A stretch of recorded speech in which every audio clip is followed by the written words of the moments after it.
శ్రీ గురుభ్యో నమః. ఈరోజు వీడియోలో మనం ఏం తెలుసుకోబోతున్నామంటే, ఉన్నతి పదవులలో ఎవరిని ఉంచాలి అనే సందేహం ధర్మరాజుకి కలిగింది. అప్పుడు ధర్మరాజుకి భీష్ముడు చెప్పినటువంటి ఆ సమాధానమే ఒక చిన్న కథ రూపంలో మనం తెలుసుకుందాం. ఈ కథలో అంతర్భాగంగా దాగి ఉన్నటువంటి ఆ నీతిని మనం గమనిద్దాం. వీడియోని ఎక్కడ స్కిప్ చేయకుండా లాస్ట్ వరకు చూడండి. ఇది చూసిన తర్వాత మీ అభిప్రాయాన్ని కింద కామెంట్ చేయండి. ఈ వీడియోలోకి వెళ్దాం. ఉన్నత పదవులలో ఎలాంటి వారిని నియమించాలి అనే అనుమానం వచ్చింది ధర్మరాజుకి. ఆయనకు వచ్చినటువంటి ఆ సందేహాన్ని దయచేసి నివృత్తి చేయమంటూ ఆయన భీష్ముడిని కోరుతాడు. అప్పుడు భీష్ముడు ఒక కథ ద్వారా ధర్మరాజుకి ఉన్నటువంటి ఆ సందేహాన్ని నివృత్తి చేశాడు. ఆ కథ ఏంటి అనేది చూద్దాం.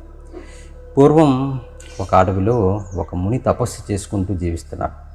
ఓ కుక్క ఇప్పుడు కూడా ఆ ముని వెంటే తిరుగుతూ ఉండేది. తన పట్ల విశ్వాసంగా ఉన్నటువంటి ఆ కుక్కను చూసి ముని దాన్ని తన దగ్గరే ఉండించుకునేవాడు.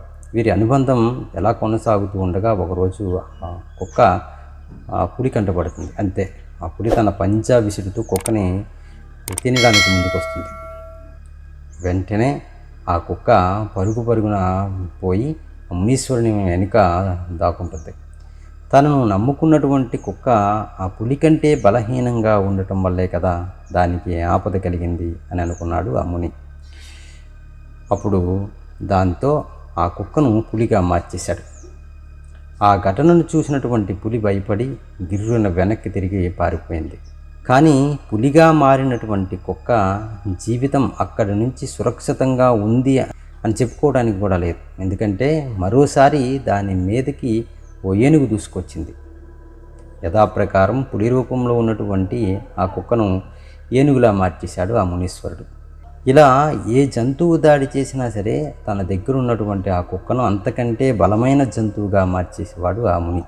అలా బిబ్బులిలా మారినటువంటి కుక్క ఓ రోజు బోర విరుచుకుని అడవిలో తిరుగుసాగింది.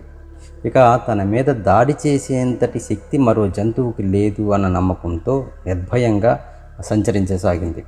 కానీ అలా తిరుగుతుండగా దాని మనసులో ఒక ఆలోచన మొదలైంది. అదేంటంటే, మునీశ్వరులు నా మీద జాలి చూపారు కాబట్టి నన్ను అన్నింటికంటే శక్తివంతమైన జంతువుగా మార్చారు. అంతవరకు బాగానే ఉంది. కానీ రేపు మరో జంతువు ఏదైనా మునీంద్రుని శరణు వేడితే నా పరిస్థితి ఏంటి? అప్పుడు నాకంటే బలమైన జంతువు ముందు తల వంచాల్సిందే కదా అనుకుంది. అసలు ఆ మునీశ్వరుని చంపి పారేస్తే అతను మరో జంతువు మీద జాలి చూపే అవకాశం ఉండదు అని పన్నాగం పన్నింది.